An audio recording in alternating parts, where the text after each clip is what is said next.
the new moon in Gemini, which is happening at 6 degrees. This is where we're not looking at a range, we're looking at a very, very specific point in your chart. So when you're pulling your chart up, you're going to go back to Gemini, which is where we were just looking, and you're going to look for 6 degrees, which depending on the app and program that you're using will be approximately one of the tick marks. Usually the tick marks represent 5, but it depends. Maybe they're showing more tick marks, so you'll want to look for that. Like they'll have like a tiny tick marks and bigger tick marks that are representing a different integer, so it depends on the app that you're looking at. So you're going to look for 6 degrees Gemini. We've already been talking about, for most of the group here, what Gemini is representing. So we're coupling that, we're keeping that in back of mind. What does Gemini represent? Which is all about communication, learning, teaching, information gathering. So we're not necessarily acting on that information. That's more of a Sagittarius thing, the Gemini sister sign, but we're collecting the information, we're sharing the information, we're teaching it to others, we're talking about it, we're gossiping, we're in connection and community with other people.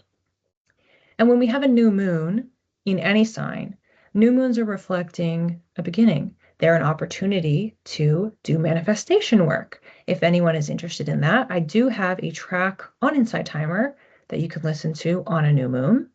Sometimes, depending on the class schedule, I will do a new moon manifestation class on Insight Timer. I did that for Taurus season, which was on the 27th of April. We had a class together where we did a meditation. I talked about what a new moon in Taurus means, and then we all set our intentions. And what you do for this practice is you can, one, just say, these are the things that I want to manifest in my life.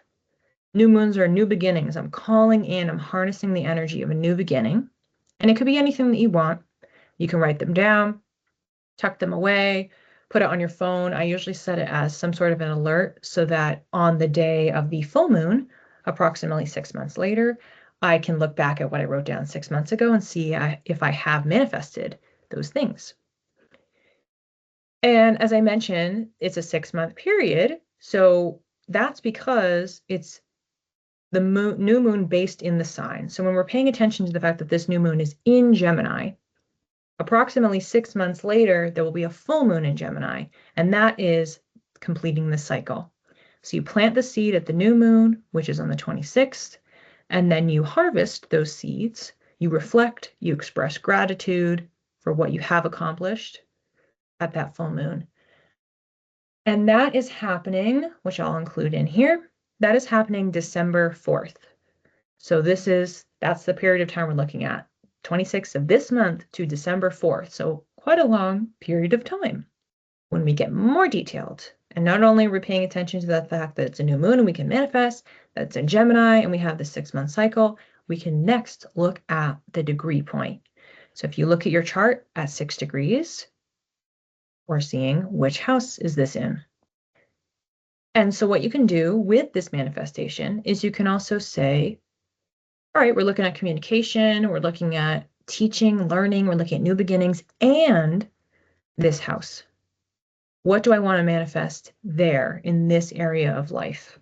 Learning, growth, teaching, communication within that house area. And you can target your manifestations to that, tune it to that frequency. Every single month we have a different flavor because it's in a different sign. Therefore, for you, it might also be in a different house. And it gives us an opportunity to work with the full depth of that astrology to harness in a really, really specific way.